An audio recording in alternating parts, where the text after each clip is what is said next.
last couple of days. What else? I want to play devil's advocate because that's what I always do. When we get to these extreme diets and we start reading the claims of the miracle of milk and how it just cured everybody of everything, it gets a little overly exciting and people get into that mindset that, finally this is the holy grail that's been unlocked and it's going to, solve all my health problems. I want to take a step back and, talk about some of my skepticism, my own personal history with raw milk. In 2006, I ordered tons of the Weston A. Price Foundation books and people in that camp, including the Milk Book, Ron Schmid's book about milk, Traditional Foods Are Your Best Medicine by Schmid, all of Sally Fallon's books. Everybody in that general inner circle sort of hip to this raw milk thing. I ordered all those books, read all those books, and became very interested in raw milk. And I had been interested since about 2005 and really wanted to check it out. So I moved all the way across the world, really. I was living in Hawaii where raw milk is almost completely inaccessible. And I moved to Colorado where you can sign up for a raw milk share and get raw milk. And I was really excited to try it. I was into it enough to move all the way back to Colorado. And I would say at least 80% of that decision was based solely on the milk. So I got really excited. I tried raw milk, Jersey milk in Tennessee for the first time in about April of 2007. It was incredible. The taste was like, oh man, it was like liquid. It was like pouring cold ice cream down my throat. I was really, really happy with it, and my family got really excited about it. My nieces started drinking it. My brother-in-law, I let my dad try some, and he grew up, on the farm, and really brought him back to the time when he was eating real butter on the table, maybe when he was just a kid. But anyway, I think a lot of people that generation had that kind of upbringing that they strayed from and became modern. And but anyways, I got really excited about this milk, and I had trouble getting it. I called a dairy farmer in Montrose, Colorado, Kinnikin Corner Dairy, and Mr. Scott Freeman. And he was all booked. He didn't have any milk shares left, and he had quite a waiting list. And he was the closest, nearby supply of milk, which was over a 2-hour drive away. And I wasn't going to take no for an answer. And so I came up with an arrangement with Scott where I was going to, sort of work this off, help him out, and see if I could get some milk in exchange. So I started doing a little bit of a work trade / apprenticeship, and I was actually a dairy farmer a couple days a week. And I would drive the milk truck 2 hours over to the area where I live and deliver it to all the people in my area that had a milk share through Scott's Dairy. So I spent 5 months, almost 6 months, spending a couple days a week over there. Almost my entire weekend I spent over at Montrose milking cows and doing all that stuff and getting really into my raw milk and really giving it a fair trial. Everything went okay with the raw milk. I tolerated it well and drank about 3 gallons a week, maybe 3.5 gallons a week for the duration of that summer, which was a really, really high exercise summer. I was hiking, 40, 50 miles a week. And but that exercise took a toll. I started to not feel so good.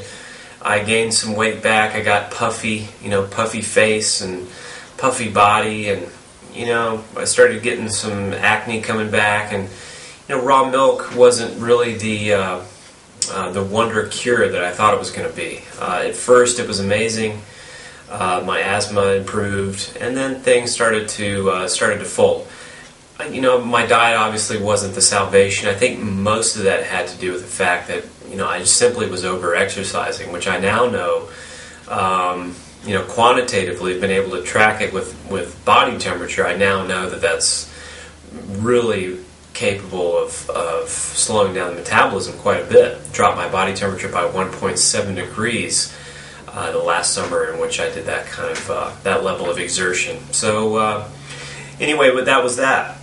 The following year, Scott, the dairy farmer, he had a mild heart attack, and I was feeling pretty demoralized. Also, later in 2007, I took a trip up to Washington, D.C. for the last Wise, not Wise Traditions, but the Weston A. Price Foundation Conference.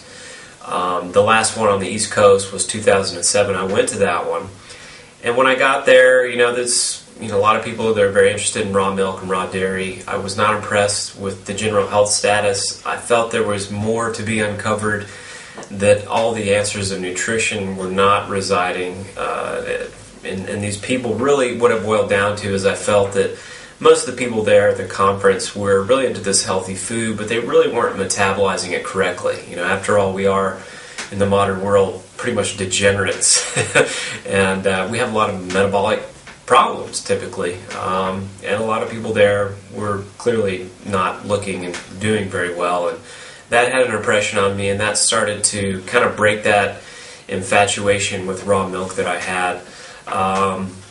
And so finally I sort of gave it up. I moved back to Hawaii, and that was that. I did come back in 2009. I had a chance to try some more raw milk and went over and visited Scott at his farm. And, brought some milk home, and I got very, very ill from it. And lo and behold, about a week later, I was getting a call from the CDC and the local area.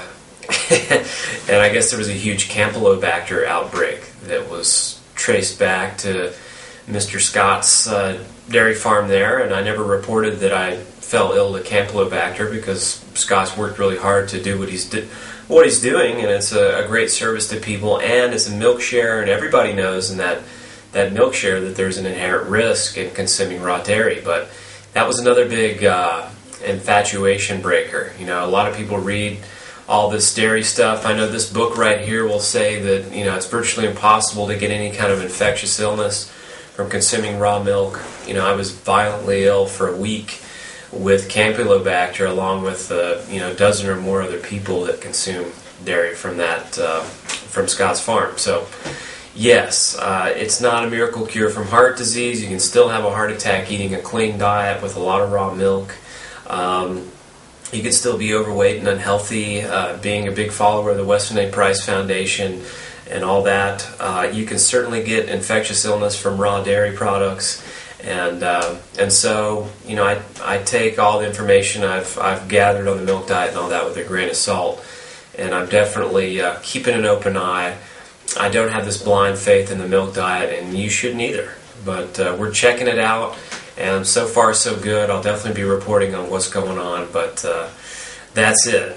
Don't get overly excited and run to the nearest store to start buying milk just yet. We're going to talk about it in great length over the coming weeks, and see if we can come up with some general conclusions. So anyway, that's it for today. I'll be back tomorrow or the next day with another video update, another blog.